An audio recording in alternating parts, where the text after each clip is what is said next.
Hola amigos, ¿cómo están? Queremos darles la bienvenida y agradecerles también que nos acompañen en la producción de esta serie que titulamos Descubriendo al Mesías de las Profecías. En esta ocasión, como de costumbre, miraremos un texto mesiánico que no lo examinamos antes para iniciar estudios propiamente acerca de las enseñanzas de Jesús, de algunas grandes verdades del Antiguo Testamento, que causaban confusión, como el tema que vamos a examinar ahora, pero que Dios había preparado que el Cristo viniera para enseñar, para aclarar, para exaltar la ley de Dios, para que los hombres conocieran más de la voluntad de Dios en la forma en cómo el Cristo, el Mesías, debía enseñarlo. Para ello vamos a mirar un texto mesiánico, pero en el libro de Deuteronomio. En el capítulo 18, desde el versículo 15 en adelante, se anuncia la aparición de un gran profeta, similar a Moisés. Ya Moisés era conocido, muy apreciado, muy respetado como tal, por lo tanto el nuevo profeta, que es Cristo, que aparecía, pues debía tener la entidad, la altura del gran Moisés. Miremos pues entonces Deuteronomio capítulo 18, del versículo 15 hasta el versículo 19, que dice así: Profeta de en medio de ti, de tus hermanos, como yo, te levantará Jehová tu Dios, a él oiréis. Conforme a todo lo que pediste a Jehová tu Dios en Horeb, el día de la asamblea, diciendo, no vuelva yo a oír la voz de Jehová mi Dios, ni vea yo más este gran fuego, para que yo no muera, esto decía la gente. Y Jehová me dijo, han hablado bien en lo que han dicho. Profeta les levantaré de en medio de sus hermanos como tú, y pondré mis palabras en su boca, y él les hablará todo lo que yo le mandare. Mas a cualquiera que no oyere mis palabras, que él hablare en mi nombre, yo le pediré cuenta. Miremos entonces cómo en este texto Dios enseña claramente por medio de Moisés que iba a levantar un gran personaje, un profeta de la talla de Moisés, quien en nombre del Padre hablaría, que incluso aquel que no escuchara a Dios le pediría cuenta, ya que él hablaría en nombre de Jehová, en el nombre del Padre. Vamos a ver entonces cómo entendieron los judíos durante el primer siglo, cuando aparecieron tanto Juan Bautista como el mismo Cristo. En el caso de Juan, vamos a ver Juan capítulo 1, llamó la atención el Bautista en la forma en cómo él enseñaba la palabra de Dios y que conmovió a los habitantes de Jerusalén, especialmente a los dirigentes, que enviaron delegaciones para preguntarle al Bautista, ¿quién eres? Esto lo miramos en el capítulo 1, versículo 19 en adelante. Este es el testimonio de Juan, el Bautista, cuando los judíos enviaron de Jerusalén sacerdotes y levitas para que le preguntasen, ¿tú quién eres? Confesó y no negó, sino que confesó, yo no soy el Cristo. Le preguntaron pues, ¿eres tú Elías? No, no lo soy. ¿Eres tú el profeta? Tampoco. Notamos entonces, aún más el texto que viene, pues, ¿quién eres para que demos respuesta a los que nos enviaron? ¿Qué dices de ti mismo? Aquí estamos observando que los judíos, los emisarios enviados por los altos dirigentes, catalogaban allí en niveles, podemos decir, a los grandes personajes. Es el caso de Elías, uno de ellos, el profeta, otro, o el Cristo, otro. Ya Juan dijo de entrada, no soy el Cristo. Entonces, si no lo eres, ¿eres el Elías o eres el profeta? Otra vez, el profeta anunciado en Deuteronomio capítulo 18, versículo 15.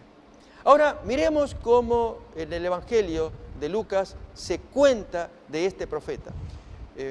Primeramente vamos a mirar Hechos, abrimos pues en Hechos, el capítulo 3, versículo 22 al 26, como el autor Lucas presenta a este gran profeta en los labios de Pedro, en su sermón allí en Pentecostés.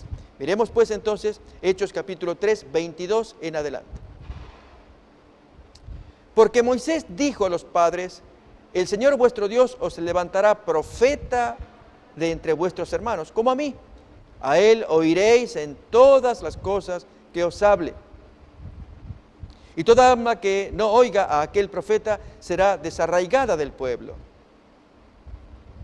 Y todos los profetas, desde Samuel en adelante, cuantos han hablado, también han anunciado estos días la aparición del gran profeta. Vosotros sois los hijos de los profetas y del pacto que Dios hizo con nuestros padres Abraham, diciendo a Abraham, en tu simiente serán benditas todas las familias de la tierra. A vosotros primeramente Dios, habiendo levantado a su Hijo, lo envió para que os bendijese, a fin de que cada uno se convierta de su maldad.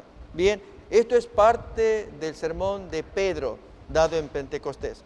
Y allí cita entonces que había la profecía de un gran profeta que vendría, así como Moisés, y que quien no oyera las palabras de este profeta sería desarraigado del pueblo.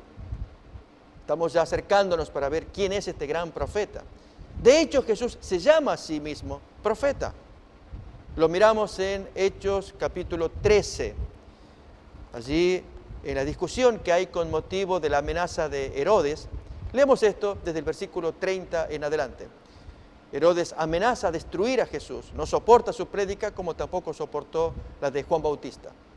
Pero Dios lo levantó de los... Lucas capítulo 13, no Hechos, Lucas 13, versículo 30 en adelante.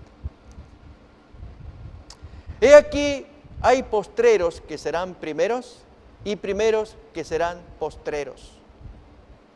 Aquel mismo día llegaron unos fariseos diciéndole a Jesús, sal y vete de aquí porque Herodes te quiere matar.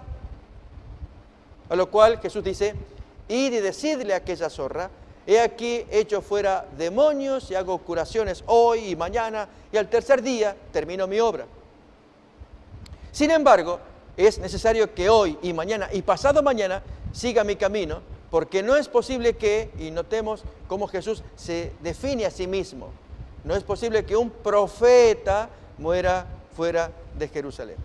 Notamos entonces, Jesús se llama a sí mismo profeta porque Él es el cumplimiento claro de la profecía de Deuteronomio capítulo 18, desde el versículo 15 en adelante. Como tal, siendo profeta del Señor, Él tenía autoridad para enseñar. Acordémonos que la ley de Dios sale de Sión y cuando se reúnen todas las naciones, allí Jerusalén, que es cabeza de las naciones, o el collado, el cabeza de los collados, de allí sale la ley, de allí se enseña la ley. Leamos el texto que aparece en Isaías capítulo 2, versículos 2 y 3.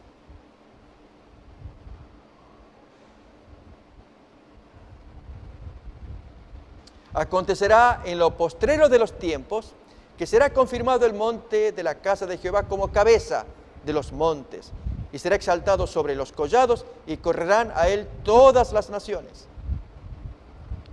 Y vendrán muchos pueblos, y dirán, venid, subamos al monte de Jehová, a la casa del Dios de Jacob, y él nos enseñará sus caminos, y caminaremos por sus sendas, porque de Sión saldrá la ley, y de Jerusalén la palabra de Jehová. Así que allí vemos que reunidas todas las naciones, de Sión, allí sale la enseñanza, porque sale la ley también de allí. Esta es la historia del Cristo.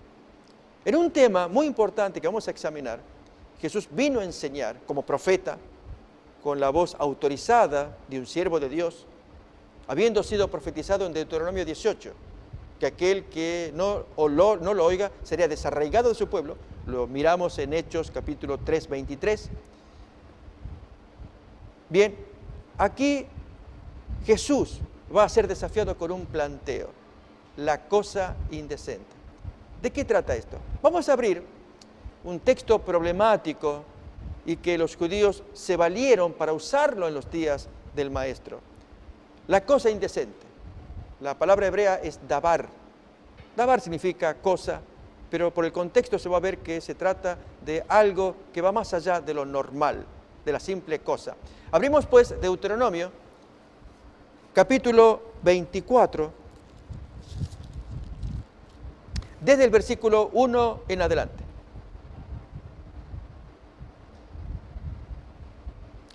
Cuando alguno tomare mujer y se casare con ella, si no le agradare por haber hallado en ella alguna cosa indecente, por haber agarrado o haber observado en ella algún dabar, dice la palabra en hebreo. le escribirá carta de divorcio y se la entregará en su mano y la despedirá de su casa. Y salida de su casa, podrá ir y casarse con otro hombre. Pero si la aborreciere este último, el segundo marido, y le escribiere carta de divorcio, carta de repudio, y se la entregare en su mano y la despidiere, pobre mujer que ya es expulsada en 2 ocasiones, por un primer marido que le hace divorcio y un segundo marido que le vuelve a hacer divorcio, y la despidiere de su casa, o si hubiere muerto el segundo marido que la tomó por mujer, no podrá el primer marido que la despidió volverla a tomar para que sea su mujer después que fue envilecida. Notemos los conceptos que vamos a examinar aquí también, que no se permite que el primer marido que expulsó a su mujer y fue expulsada la segunda vez, ahora tenga que sufrir esta situación de nuevamente sufrir esta nueva expulsión. Porque es abominación delante de Jehová y no has de pervertir la tierra que Jehová tu Dios te da por heredad. Vamos a buscar ahora, ya esto se va a comentar en una experiencia que tuvo el Cristo, que tuvo que explicar el Dabar. ¿Qué es este problema? Vamos a mirar en un ratito más. Pero antes, enfaticemos este asunto de el envilecimiento que la tierra recibe cuando en los temas morales, matrimoniales, sexuales también, hay un desorden tal que Dios queda deshonrado. Si el primer marido decidió echar a su mujer, nunca más, y la mujer fue rodando, aparece un segundo marido, y ya sea que el marido muere, el segundo, o el marido le vuelve a hacer divorcio. Que esa mujer, expulsada la primera vez, expulsada la segunda, ahora intenta volver al primer marido, no se le tolera, y Dios le llama envilecimiento. Busquemos esto en Malaquías capítulo 2, versículo 14 al 16.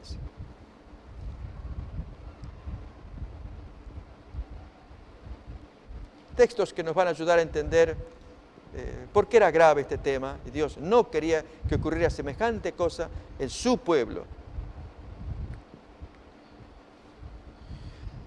Me diréis, ¿por qué? Porque Jehová ha atestiguado entre ti y la mujer de tu juventud, contra la cual has sido desleal, siendo ella tu compañera y la mujer de tu pacto.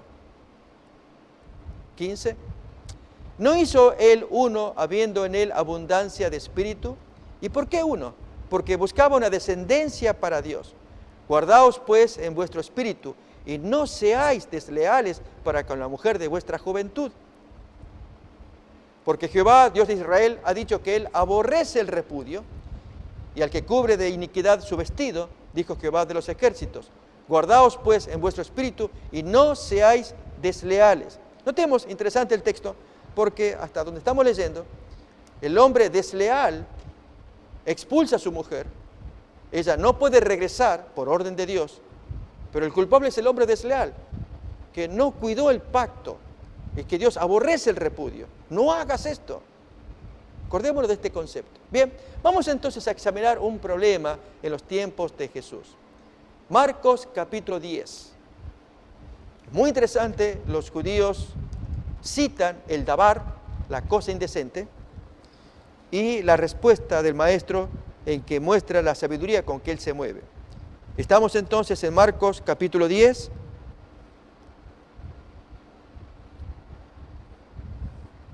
Desde el versículo 1 en adelante.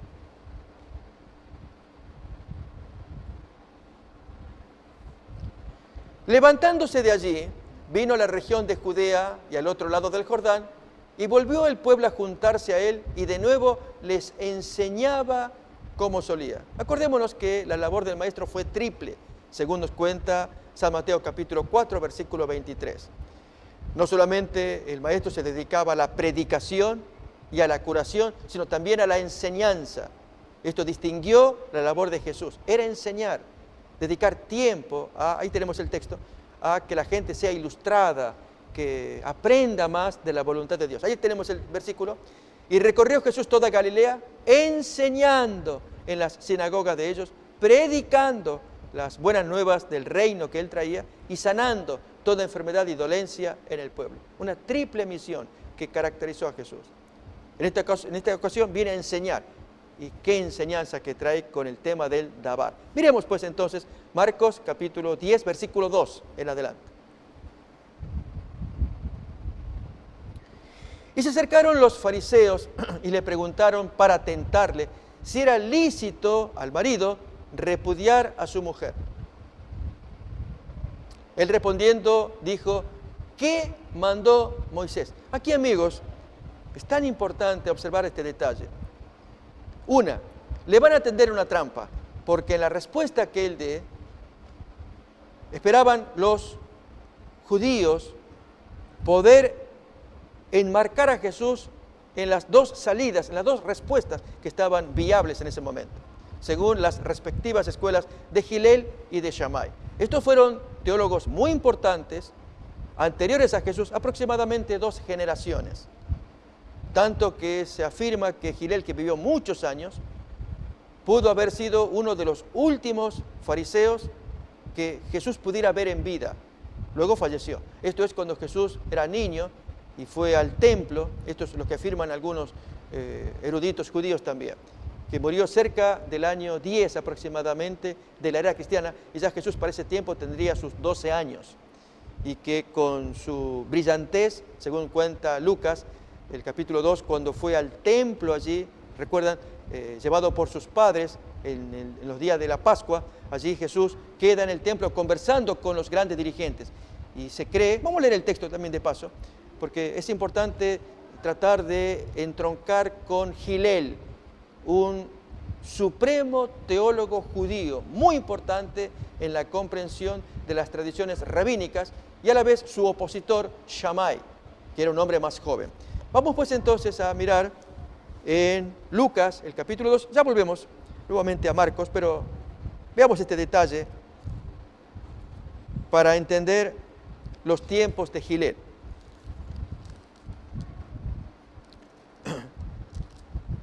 Lucas, el capítulo 2, versículo 41 en adelante. Iban sus padres todos los años a Jerusalén en la fiesta de la Pascua, y cuando tuvo 12 años, subieron a Jerusalén conforme a la costumbre de la fiesta. Al regresar ellos, acabada la fiesta, se quedó el niño Jesús en Jerusalén, sin que lo supiesen José y su madre. Y pensando que estaba entre la compañía, anduvieron camino de un día y le buscaban entre los parientes y los conocidos. Pero como no le hallaron, volvieron a Jerusalén buscándole. Y aconteció que 3 días después lo hallaron en el templo, sentado en medio de los doctores de la ley, oyéndoles y preguntándoles. Hasta aquí nomás. Bien, Jesús tenía 12 años. Y para ese tiempo, Hillel, ya muy anciano, un poco después él fallece. De allí es que muchos sostienen que Hillel pudo escuchar a Jesús. Jesús traía un planteo nuevo, que si hubieran prestado atención a Jesús, la teología judía habría cambiado. ¿De qué estamos hablando? El texto nos dice, aquí en Lucas, que suspendimos la lectura, que les hacía preguntas y estaban maravillados de la sabiduría que tenía. ¿Qué tipo de preguntas? Amigos, Jesús fue llevado a los 12 años por sus padres para presenciar la Pascua. Terminada la fiesta, los papás se regresan, pero Jesús se queda en el templo. Y estaban los maestros, los grandes doctores, creemos que Hillel también. ¿De quién vamos a hablar ahora? Y entonces Jesús les oye, les hace preguntas y quedan asombrados.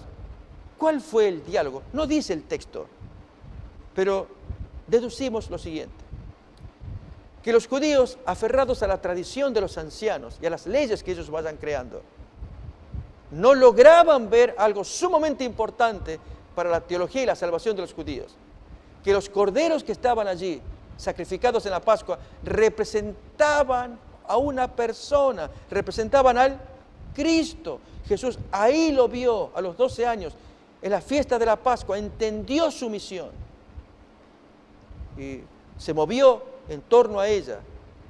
Toda su vida, sus enseñanzas, su aprendizaje, su obediencia a los padres, todo giraba en que él había descubierto que era el Cristo, era el Cordero de Dios, que quita el pecado del mundo, tal como Juan Bautista lo predica ya unos 18 años más adelante, desde los 12 años a los 30 de Jesús. Es cuando Juan anuncia esta nueva verdad. Hay un nombre, este es el Cordero que estaba prefigurado en las fiestas de la Pascua y en las fiestas judías en general. Ahora es un hombre que anda caminando, que perdona los pecados del mundo. Este es el Cordero de Dios que quita los pecados del mundo. Bien, Hillel pudo haber escuchado esta expresión, pero ahora volvemos otra vez a este teólogo importante. Nuevamente, Marcos, capítulo 10. Estamos así estudiando el Dabar. Marcos 10.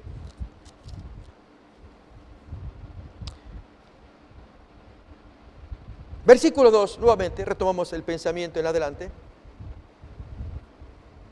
Se acercaron los fariseos y le preguntan a Jesús para tentarlo si era lícito al marido repudiar a su mujer. Lo primero que Jesús hace es derivarlos a la Biblia. En la Biblia están todas las respuestas. ¿Qué dice Moisés? ¿Qué leen ustedes? ¿Qué entendieron? Si ustedes me preguntan, la Biblia tiene que traer respuesta para la pregunta, la inquietud de ustedes. ¿Saben? Esta es una lección importante. Hasta el día de hoy tiene valor. Si hay inquietudes acerca de la vida y la muerte, acerca de la familia, de la salud, de cuántos valores que nos rodean, vamos a la Biblia y encontremos sabiduría. Bien, lo cierto es que los judíos aceptan el desafío, van a la Biblia, van a Moisés y encuentran el texto que más les favorece a favor del divorcio. Una práctica que había traído tanto daño, tanta perturbación, por un mandato de Moisés, el dabar, la cosa indecente. Tal vez alguien diría, pero si Moisés lo mandó, él se hace cargo, que se responsabilice de lo que mandó. A ver, vamos a ver la respuesta que dan los fariseos. Ellos dijeron, Moisés permitió dar carta de divorcio y repudiarla. Entonces Jesús responde. Y aquí, amigos, es la parte que nos va a interesar. Él es el intérprete de Moisés, el que va a explicar a Moisés. Por la dureza de vuestro corazón os escribió este mandamiento. En primer lugar, vamos a ir a San Juan, capítulo 1, versículo 17. En la versión, recordemos, siempre hemos mencionado que la versión de la Reina Valera no es la mejor versión, ya que trae un pero adversativo, una oposición entre Moisés y Jesús, la cual no hay en el griego. En la traducción correcta, como trae la Biblia de las Américas, ahí se pone no una oposición, sino una superposición. Uno dice una cosa y el otro va a agrandar, a aumentar, a explicar. Miremos pues entonces San Juan 1:17, tenemos la versión de la Reina Valera, pero recomendamos la Biblia de las Américas. La ley por medio de Moisés fue dada, el pero quitémoslo. La gracia y la verdad de esa ley vinieron por medio de Jesucristo. Jesús es el que viene a explicar la ley, a darle gracia, a darle sentido. Y ahora vemos un ejemplo. Vamos otra vez a Marcos capítulo 10. En el versículo 4 primeramente, cuando ellos dicen, Moisés permitió dar el dabar, que esa es la carta de repudio, y echarla, expulsarla. Jesús explica ese mandato de Moisés. Qué bonita explicación, cuánta sabiduría. Respondiendo Jesús dice, por la dureza de vuestro corazón os escribió este mandamiento. Pero al principio de la creación, varón y hembra los hizo Dios. Y antes que avancemos, amigos, permítame comentar de Hillel. Habíamos dicho que hablaríamos de él y vale la pena prestar atención.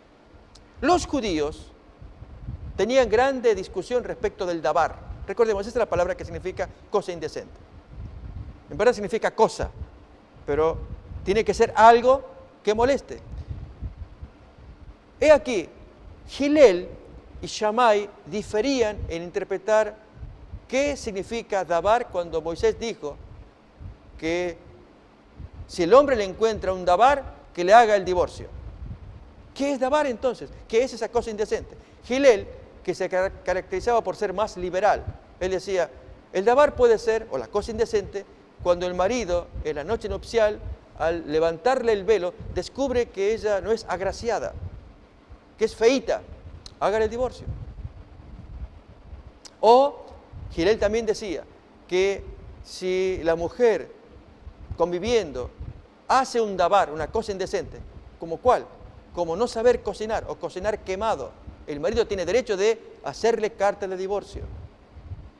Es decir, había diferentes motivos, algunos ridículos, que en la escuela liberal de Hillel, él se caracterizó por ser liberal. Allí se permitía el divorcio por cualquier motivo. Mientras que Shammai, que era su opuesto, se caracterizó por ser muy rígido. Y él decía, solamente por adulterio es el dabar, la cosa indecente por la cual su marido le puede dar la expulsión. Cuando pues a Jesús lo traen allí a la discusión, esperaban que Jesús se pusiera de un bando o del otro, poder tentarlo. Y como estos detalles ellos los conocían, no esperaban la salida de Jesús. Esto es, primero les cita a Moisés. ¿Esta es la ley? ¿Qué dice Moisés? Oh, Moisés dice esto, el dabar. ¿Ok? Pero hay una ley superior. ¿Cuál es? La ley del origen, de Génesis, cuando Dios creó la motivación, el propósito original de Dios al poner a la pareja en la tierra. Leemos otra vez el texto, cómo Jesús lo expresa desde el versículo 5 en adelante. Marcos 10, 5, leemos entonces la respuesta de Jesús. Por la dureza de vuestro corazón, Moisés os escribió este mandamiento. Pero al principio de la creación, varón y hembra los hizo Dios. Entonces, esta ley de Moisés es una ley posterior que vino con el tiempo para subsanar situaciones graves, morales, familiares, aún sexuales, que había en las parejas, y con ello esperar zanjar. Por empezar, acordémonos que ellos eran hijos de la esclavitud. Habían estado tantos siglos allí de esclavos en Egipto, que se habían embrutecido. Tanto que si Dios tiene que dar leyes morales como el código moral de Levítico 18, no descubrirás la desnudez de fulano, de la prima, de la tía, de la hermana, de la esposa de tu padre, etc. Era porque estaban cometiendo tales pecados por causa del embrutecimiento que habían tenido. La ley de Dios se había distorsionado entre ellos, descendientes de Jacob, de Israel, a su vez descendientes de Isaac y cuánto más de Abraham, quien Dios había dicho, había dado testimonio que él les enseñaría los caminos de Dios. Y efectivamente Jacob y sus 70, acordémonos que esta fue la cantidad de gente que ingresó allí en Egipto cuando José hizo traer a la parentela, traer a su papá, y vinieron 70 parientes más, todos los cuales fueron instruidos por Jacob. Vivieron en Gosén. Pero aquí que la familia de Jacob y sus parientes, sus hijos y demás, fueron creciendo más hasta hacerse multitud. Y aparece un nuevo faraón que desconoce la obra humanitaria que hizo José, que salvó a la nación, con la condición, José, que de aceptarle su petición de que trajera a su familia. 70 estaban allí, crecieron. Pero aquí un gran problema. Crecieron, pero no fueron instruidos, descuidaron la instrucción que Dios ya había ordenado por medio de Abraham. Él hará que guarden el camino de Jehová, él y sus descendientes. Bien, reitero, embrutecidos por la esclavitud de Egipto. Esta gente habían cometido toda suerte de pecados de índole sexual. No por nada tiene que aparecer el dabar. Vamos a ver en Levítico 18 las órdenes que Dios da en lo que respecta a acciones morales.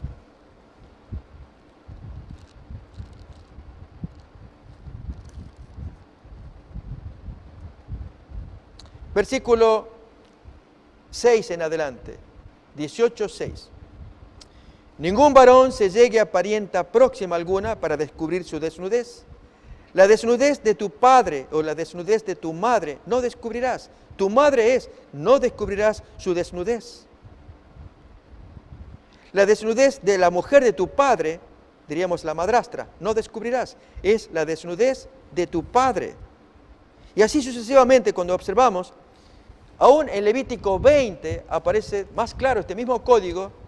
Vamos a leerlo ahora, ya con los castigos correspondientes. Haces esto, se te apedrea, tú mueres. Miremoslo. Capítulo 20. Versículo 10 en adelante. Si un hombre cometiera adulterio con la mujer de su prójimo, el adúltero y la adúltera indefectiblemente serán muertos. Cualquiera que yaciere con la mujer de su padre, la madrastra, la desnudez de su padre descubrió, ambos han de ser muertos, su sangre caerá sobre ellos. Si alguno durmiere con su nuera, ambos han de morir. 13. Si alguno se ayuntare con varón como con mujer, hoy llamamos a esto homosexualidad. Abominación hicieron, ambos han de ser muertos, sobre ellos caerá su sangre. El que tomare mujer y a la madre de ella comete vileza, quemarán con fuego a ellas, a todos. Notamos los castigos graves, terminales, que se aplican a estos que tenían desviaciones sexuales. Entre esas desviaciones estaban también castigos a aquellos que cometían actos con animales, lo va a mencionar también. Entonces, en el caso del matrimonio, con la vileza con la que habían vivido y cometido tanto tiempo, habiéndose olvidado de las enseñanzas de Abraham, Isaac y Jacob, que siendo 70 al comienzo se multiplicaron tanto y descuidaron la instrucción espiritual, al punto de embrutecerse al tiempo de que Moisés los va a sacar. Habían pasado muchos años. Allí Dios da esta instrucción. Si un hombre encuentra un dabar en la mujer, una cosa indecente. Y otra vez la gran discusión, dijimos, entre Gilel y Shammai. ¿Qué representa? ¿Qué es ese dabar? ¿Quemar la comida? Cometer adulterio. Y entonces le preguntan a Jesús. Y Jesús, en lugar de definirse por una escuela o por la otra, directamente va al origen, al propósito por el cual fue hecha la pareja. Al principio de la creación, Dios los hizo varón y hembra. Y entonces a partir de ahí establece una ley que es la que todos necesitamos. A la hora de hablar, aún incluso de este tema de divorcio, fijémonos el principio que sienta el Cristo. Es, vuélvanse a los orígenes. Miren el propósito por el cual Dios hizo al hombre y a la mujer. Creó la familia. Muchas veces, cuando hay problemas de familia o de matrimonio, recurrimos a alguna legislación que favorezca a alguna de las partes. Cuanto más a la parte vulnerada, lastimada, inocente, y castiga a aquel que es culpable. Solemos actuar de esa manera. Vamos a los jueces, a los abogados, y van a trabajar en ese terreno. Aún incluso a la hora de definir la tenencia de los hijos también. Es favorecer a una de las partes. Y en ese plan de ver cómo las leyes pueden encajar, ya desarrollado el problema, consumado la situación penosa, adulterio, inminencia de divorcio, Jesús está invitando, vuélvanse a los orígenes. Miren cómo Dios los hizo, vean el propósito de Dios. Saben, esta lección los judíos la necesitaban escuchar. El maestro toma como modelo la ley del Génesis. Dios forma a Adán y forma a Eva y tiene un plan para con ellos. Vamos pues entonces nuevamente a repasar el texto de Marcos capítulo 10.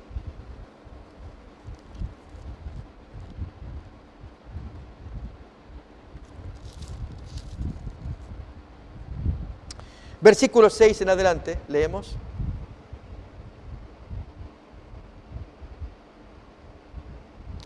Pero al principio de la creación, varón y hembra los hizo Dios.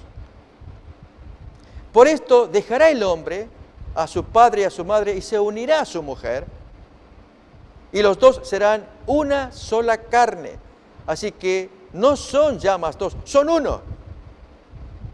Por lo tanto, lo que Dios juntó, no se meta el hombre, no lo separe el hombre. En casa volvieron los discípulos a preguntarle de lo mismo. Y él dijo, cualquiera que repudia a su mujer y se casa con otra, comete adulterio contra ella. Y si la mujer repudia a su marido y se casa con otro, comete adulterio. Y aquí, amigos, estamos en un terreno sumamente delicado, resbaloso, podemos decir, porque nos encontramos con problemas reales, pero hay una ley de Jesús, que es el origen. El plan de Dios para la pareja. Pero si se van a divorciar por la cosa davar, la cosa indecente, bien dice Jesús, por la dureza del corazón, Dios les abrió este camino. Pero ahora viene el Cristo a enseñar, y hay una ley superior, van a respetar esa ley. Dios los creó varón y hembra, y Él los junta para que formen familia. Y entonces, si Dios los juntó, no se mete el hombre porque Dios aborrece el repudio. Ya lo había dicho Malaquías capítulo 2, versículos 14 al 16. Repasémoslo, lo acabamos de leer. Vamos a leerlo otra vez. Dios no está de acuerdo con el davar, pero lo hizo por vía de concesión, por la dureza, las perversiones de un pueblo que se había corrompido durante la esclavitud, que se había embrutecido. Y ya cuando estaban para salir por medio de Moisés, Dios tiene que mandar leyes, como leíamos, Levítico 18 y Levítico 20, leyes de pena, de castigo tremendo, la muerte, para aquellos que descubrían la desnudez de la hermana, de la prima, etc. Dios era muy severo y por lo tanto Él quiere que se vuelvan a los orígenes, al plan de Dios, o como leemos ahora en Malaquías 2:14, que Dios aborrece el repudio, ama la relación sexual, ama la familia, ama el hogar. Y esto es lo que Jesús quería promover. Diréis, ¿por qué? Porque Jehová ha atestiguado entre ti y la mujer de tu juventud, contra la cual has sido desleal, siendo ella tu compañera y la mujer de tu pacto. ¿No hizo él uno, habiendo en él abundancia de espíritu? ¿Y por qué hizo uno? Porque buscaba una descendencia para Dios. Al haber promiscuidad, el Cristo no puede aparecer. Acordémonos que todas las familias judías esperaban, soñaban con que en su seno naciera el Cristo. Pero si esas familias eran promiscuas, como ocurre en la actual sociedad, en que un marido desecha a su mujer, ésta se casa con otro y andan dando vueltas y vueltas y vueltas, ¿cuándo o dónde va a aparecer el Cristo? Por eso, con un matrimonio tan delicado y tan bonito como fue el de María primeramente, que ella tiene el hijo que está concibiendo, María Virgen, prometida de José, que de acuerdo a la tradición de los antiguos y aún los apócrifos, se nos muestra, no hay prueba para refutarlo tampoco, de que él era mayor y ya se traía una familia. Esto es muy probable por el hecho de que los hermanos o hermanastros de Jesús, María no tuvo más hijos, eran despectivos en el trato con Jesús, siendo mayores. Tal el caso de Marcos 3 y Juan 7, que ahí muestra esos textos. Y siendo despectivos, esto lo hacían mayormente los hermanos mayores contra los menores. Y no obstante, la familia de Jesús, la mamá y su papá putativo, diríamos así, no biológico, ellos se llevaban felices como matrimonio. Tanto que el texto nos dice que cuando José supo que estaba embarazada, como él era justo, no la quería humillar y menos apedrear, amaba a la muchacha, pero cayó en adulterio, quizás, o fornicación, como era joven muchacha. Eso es lo que él pudo haber pensado. Los soldados romanos andaban en los lugares, él, dolido como hombre, amoroso como era. El texto nos dice que prefirió dejarla en secreto. Y mientras planeaba dejarla en secreto, sin humillarla, ni exponerla al apedreamiento, que habría sido justo, ya que ella estaba embarazada. Pero Dios escogió a la mejor mujer y al mejor hombre, María y José. El texto nos dice que queriendo dejarla, el ángel se le apareció. Vamos a leer la historia. Con esto, amigos, queremos reforzar la idea de Jesús de que al principio la formación de la pareja era una formación de un matrimonio que represente la voluntad de Dios, que sean el uno para el otro, como fueron María y José. Un matrimonio precioso, donde el Cristo nació en su seno y fue criado también. Miremos pues el texto de Mateo, vamos allí, solamente para repasar.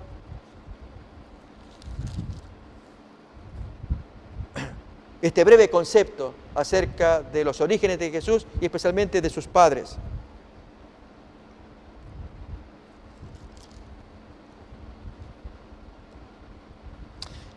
capítulo 1 del Evangelio según Mateo, versículo 18 en adelante, unos poquitos versículos para ver la belleza del carácter de José, que él no utilizó del repudio, del dabar, para perjudicar a María y estaba en su derecho. El nacimiento de Jesucristo fue así, estando desposada María, su madre, con José, antes que se juntasen, se halló que había concebido del Espíritu Santo. José, su marido, como era justo y no quería infamarla, quiso dejarla secretamente. Y pensando, planeando hacer esto, y aquí un ángel del Señor le apareció en sueños y le dijo: José, hijo de David, no temas recibir a María tu mujer, porque lo que en ella es engendrado del Espíritu Santo es. Y dará a luz un hijo, y llamarás su nombre Jesús, porque él salvará a su pueblo de sus pecados. Y así pues, José acepta la voz que le habla en su conciencia. No la deseches. Esto es un plan de Dios. Aún más, el mismo José, guiado por el Espíritu Santo, él oye la voz. Saquen al niño, saquen a la mujer. Ya el ángel habla con el cabeza de familia, porque Herodes los quiere matar. Y José, siempre atento a la voz del Espíritu Santo, inmediatamente obedece, prepara, eso cuenta los versículos que siguen, a María, su esposa, y al niño, y se los lleva camino a Egipto. Ese es el hombre que Dios quiere como marido para una esposa. Vemos otra vez Malaquías, capítulo 2, ¿dónde encaja el dabar? La cosa indecente que Moisés ordenó. Por eso Jesús dijo, eso se ordenó por la dureza de ustedes, no lo entienden. Tan brutos, tantos años de esclavitud en Egipto, al punto que ustedes cometían pecado, mirando a la parienta, a la madrastra, a la hermanastra, etcétera, etcétera. Y el castigo en Levítico 20, la muerte. Dios les dio una vía porque había pecado en ese tiempo. Jesús está invitando a que estos fariseos lean con el corazón los textos, no con la dureza. Si dice el dabar en Deuteronomio 24, ahí lo dice y vamos a ver, yo le voy a dar divorcio. Y Gilel y Shammai definían si era por quemar la comida o por el puro adulterio. Vamos a mirar entonces nuevamente Malaquías capítulo 2, versículo 14 en adelante. Diréis, ¿por qué? Porque Jehová ha atestiguado entre ti y la mujer de tu juventud, contra la cual has sido desleal, siendo ella tu compañero y la mujer de tu pacto. ¿No hizo él uno, habiendo en él abundancia de espíritu? ¿Por qué hizo uno? Porque buscaba una descendencia para Dios, familias unidas que se amen, y allí nacería el Cristo. Guardaos pues en vuestro espíritu y no seáis desleales para con la mujer de vuestra juventud. ¿Qué lección para los maridos realmente? Porque Jehová Dios de Israel ha dicho que Él aborrece el dabar, el repudio. Allí con lo que descubrimos la cosa indecente y le hacemos la carta de divorcio. Y también aborrece al que cubre de iniquidad su vestido, dice Jehová de los ejércitos. Guardaos pues en vuestro espíritu y no seáis desleales. Nuevamente, amigos, al leer el texto de Marcos capítulo 10, cuando Jesús conversa con sus discípulos ya en la casa, los discípulos quedaron sorprendidos, porque acostumbrados a ver la liviandad con que los rabinos destruían los hogares, porque el marido le acusaba. Actualmente en Oriente hay graves problemas de acusaciones en las que participa la parentela. En algunos casos, cuando no se quiere casar, allí es el padre o los hermanos los que aplican justicia, una justicia dura, mortal, matando a la muchacha. Hace pocas semanas atrás un caso tristísimo en Pakistán, mostrando con ello las costumbres orientales y antiguas todavía de patriarcado absoluto, dominante. Aconteció que un islámico, un joven, le pide casamiento a una cristiana. La muchacha pues se niega. Ella dice, no nos podemos casar, tú eres de otra religión, tú eres del Islam, yo no soy del Islam, yo soy cristiana. Se fastidió tanto el joven que cerró la puerta y él ya venía preparado con un bidón de gasolina. Se lo esparció y le prendió fuego. La muchacha fue al hospital, 80% del cuerpo quemado. Pudo dar testimonio mientras se filmaba, yo pude ver el video, dar el nombre del culpable que se había escapado y refugiado en la casa del tío. Y allí estaba la parentela islámica protegiéndolo. ¿Por qué? Porque y entonces los términos despectivos, que no acepta la propuesta de matrimonio. ¿Por qué? Si ella no estaba obligada al no participar de esa religión. Finalmente la muchacha falleció. Tristísimo el caso en Pakistán. Bien, esto nos muestra qué diferente el contraste de Jesús cuando nos remite a los orígenes. ¿Cómo era en el principio? Varón y hembra los creó. Y si Dios los juntó, no se meta el hombre.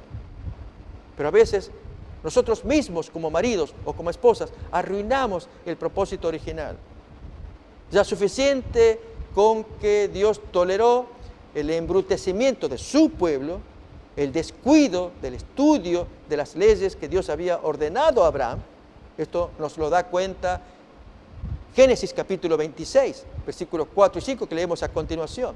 Cómo Dios le da testimonio a Isaac, que su padre Abraham guardó los mandamientos, estatutos, leyes, porque Dios quería que Abraham enseñara a su descendencia, y esta descendencia en Egipto, con 70 que arrancaron, se descuidaron para llegar al embrutecimiento en tiempo de Moisés cuando los sacó de Egipto. Miremos el texto, Génesis 26, versículo 4 en adelante. Multiplicaré tu descendencia como las estrellas del cielo, y daré a tu descendencia todas estas tierras, le dice Dios a Isaac, y todas las naciones de la tierra serán benditas en tu simiente, por cuanto oyó Abraham mi voz y guardó mi precepto, mis mandamientos, mis estatutos, mis leyes. Y Abraham se iba a encargar de enseñar estas leyes a su descendencia, y allí hubo el descuido. Vamos otra vez a Marcos capítulo 10 y el diálogo que Jesús tiene, otro tema interesante, y es ¿qué hacemos cuando hay adulterio? Marcos capítulo 10,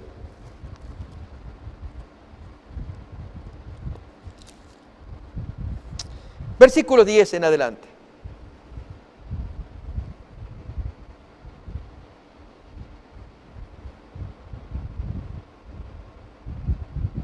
En casa volvieron los discípulos a preguntarle acerca de lo mismo. Y les dijo, cualquiera que repudia a su mujer y se casa con otra, comete adulterio contra ella. Y si la mujer repudia a su marido, porque podría pasar lo opuesto, que ella encontró dabar en el marido y se casa con otro, comete adulterio. Pero si el texto dice acerca del dabar, ahora si uno aplica el dabar, comete adulterio. Bien, amigos, ahí es donde Jesús va a dar una nueva enseñanza. Y en verdad ahí se alinea en la línea de Shammai. Le puede hacer divorcio si hay adulterio de por medio. Otro motivo no. Vamos a buscarlo en Mateo capítulo 19.